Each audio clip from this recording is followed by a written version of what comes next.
Shalom, Bapak, Ibu, Saudara yang dikasihi Tuhan.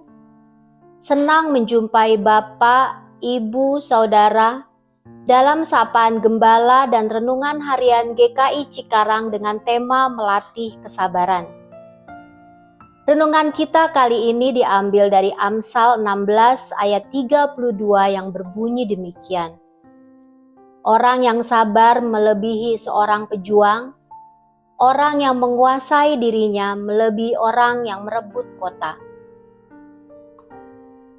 Di zaman sekarang, semua orang ingin serba cepat.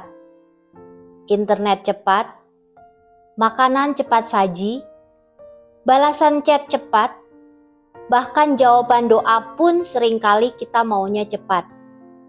Akibatnya, banyak orang menjadi mudah marah, mudah kecewa, dan sulit sabar. Hal inilah yang diungkapkan Salomo, seorang raja yang penuh hikmat. Orang yang sabar melebihi seorang pahlawan, orang yang menguasai dirinya melebihi orang yang merebut kota. Di sini Salomo ingin memberikan penekanan bahwa untuk menghadapi setiap tantangan dan persoalan, jangan pernah mengandalkan kekuatan fisik semata. Sebab keunggulan manusia tidak terletak pada kekuatan fisiknya, tetapi pada kemampuannya untuk sabar dan mengendalikan dirinya. Hal ini sangat penting bagi seorang pahlawan di zaman Salomo. Ketika akan merebut suatu kota yang dikelilingi oleh tembok atau benteng dengan pertahanan yang kuat, selain mereka harus memiliki peralatan perang yang canggih, mereka juga harus bersabar dan memiliki penguasaan diri untuk menanti waktu yang tepat.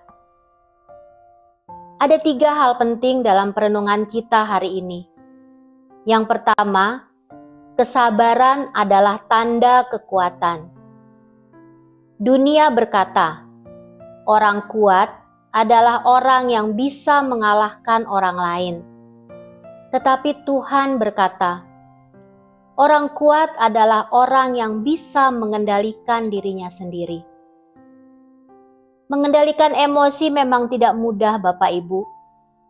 Kadang, atau sering malah, kita merasa marah ketika disakiti, ingin membalas ketika diremehkan orang, bahkan ingin menyerah ketika keadaan terlalu berat. Kebakaran bisa melanda sebuah rumah atau bangunan. Awalnya adalah dari api yang kecil, tapi akhirannya melahap habis rumah atau bangunan tersebut. Demikian juga dengan emosi. Emosi yang tidak bisa dikendalikan bisa membuat rusaknya suatu hubungan. Hubungan pertemanan, hubungan keluarga, hubungan dengan rekan kerja atau rekan sepelayanan. Kesabaran bukan berarti lemah. Kesabaran adalah kemampuan untuk tetap tenang walaupun hati sedang diuji.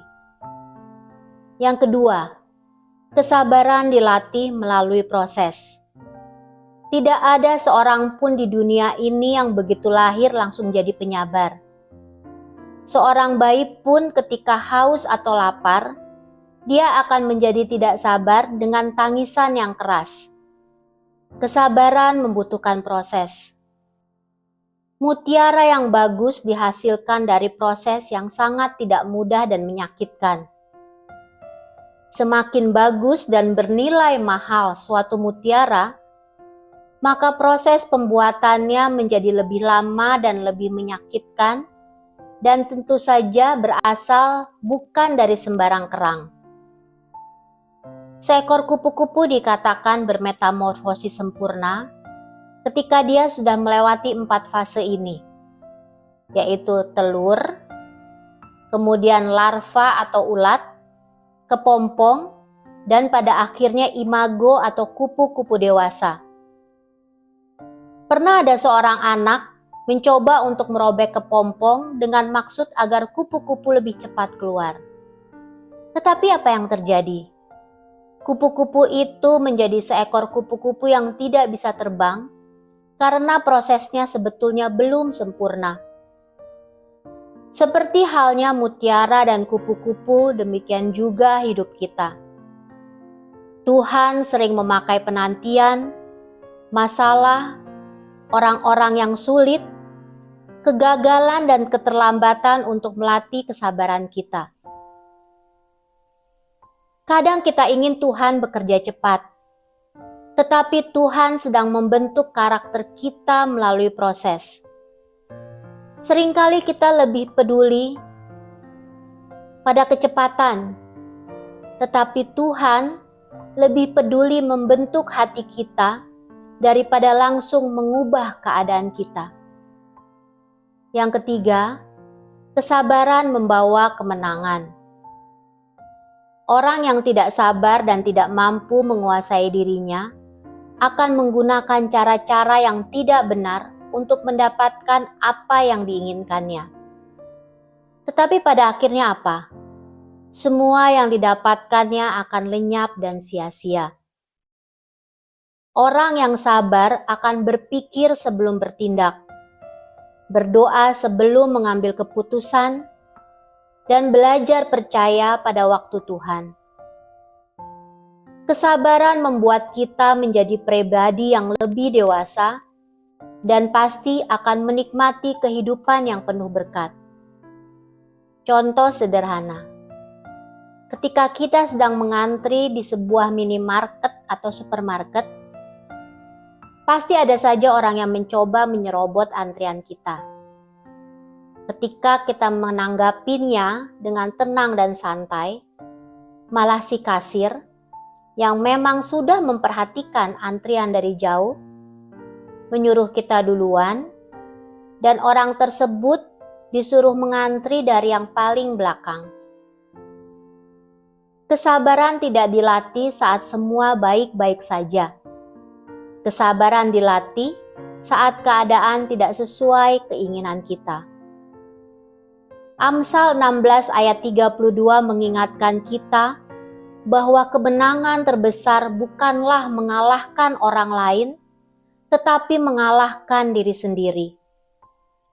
Hari ini Tuhan mengajak kita untuk belajar tenang, belajar mengendalikan emosi, dan belajar percaya pada proses Tuhan. Mungkin situasi kita saat ini belum berubah cepat, tetapi jangan menyerah. Tuhan sedang melatih kita menjadi pribadi yang lebih kuat dan dewasa. Bapak, Ibu, Saudara, mari kita berdoa. Selamat pagi Tuhan Yesus. Terima kasih atas segala berkat dan karunia yang telah Kau berikan pada kami. Terima kasih atas nafas kehidupan yang telah Kau berikan pada kami pada pagi hari ini. Terima kasih Tuhan, karena kami telah mendengarkan sebagian daripada firman-Mu. Bimbing kami Tuhan, sertai kami Tuhan, agar hari ini kami dapat berproses dalam menerapkan firman-Mu, untuk lebih dapat sabar dalam menghadapi segala tantangan dan kendala yang mungkin ada di depan kami hari ini. Kami serahkan seluruh kehidupan kami dan keberadaan kami hari ini ke dalam tangan-Mu Tuhan. Dalam nama anak-Mu Yesus Kristus, Tuhan dan Juru Selamat kami naikkan doa ini. Amin. Demikian renungan kita hari ini. Semoga firman Tuhan hari ini dapat menyemangati kita untuk melakukan aktivitas kita. Jangan lupa bagikan renungan ini kepada saudara-saudari yang lain. Selamat beraktivitas. Tuhan Yesus memberkati.